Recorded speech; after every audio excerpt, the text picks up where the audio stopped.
Assalamualaikum warahmatullahi wabarakatuh. Sampurasun.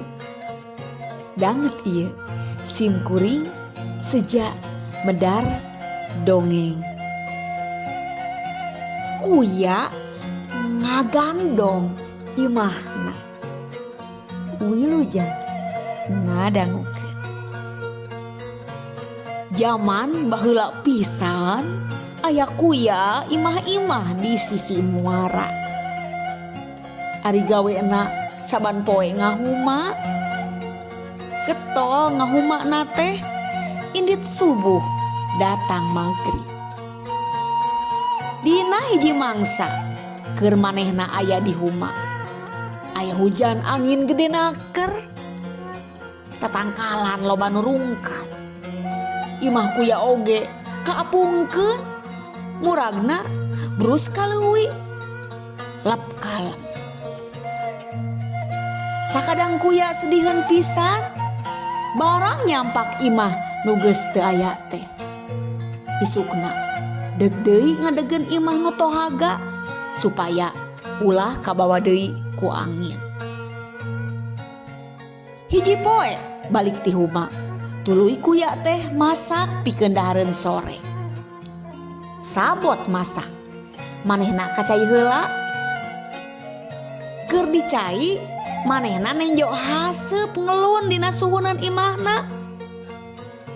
Guat ku manehna diburu, tapi geus nguntab-nguntab manten. Tungtungna kuya teh hing bae ceurik.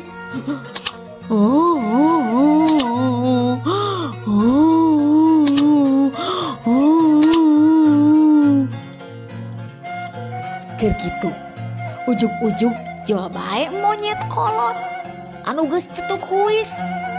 Eta monyet teh ngomong ka sakadang kuya, "Tong ceurik sakadang kuya, nyian deui bae imah mah."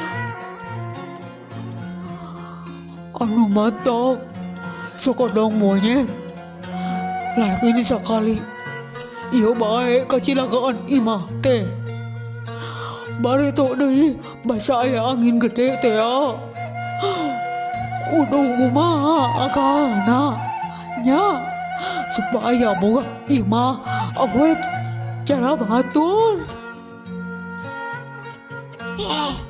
Gampang atuh sakadang kuya.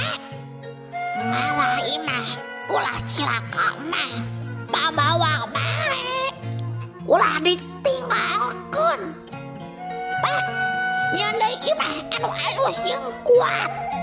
Engke di mana geus anggeus urang tangkodkeun kana ponggong anjeun. Pantona sakira asup sirah supaya gampang ngelokkeun sirah ka jero. Eta papatah ku kuya diturutkeun. Tuluy manehna nyieun deui imah anu alus jeung kuat, gedena ngukur kana awakna. Pantona ti hareup, gedena ngan ukur logor sirahna, paranti nololkeun atawa ngelokkeun huluna bae. Sanggeus anggeus prak ditangkodkeun dina tonggongna monyet anu memenerna. Ti harita imah sakadang kuya teh sok dibabawa bae digagandong